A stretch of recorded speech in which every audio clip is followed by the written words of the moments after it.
নমস্কার।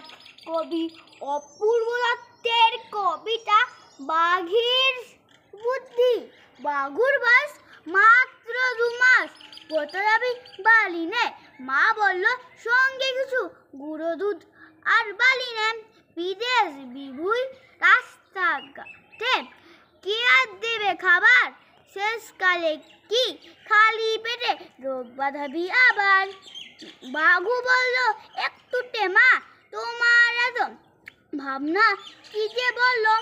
প্লেনের ভেতর খাবার কি আর পাবো না? মা বলল আসল কথা, আমরা তো বাঘ, তাই আমরা কি আর ওদের মতন চপ কাটলেট খাই?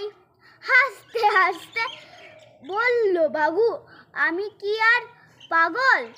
খোঁজ নিয়েছি একই প্লেনে যাচ্ছে শুধু ছাগল।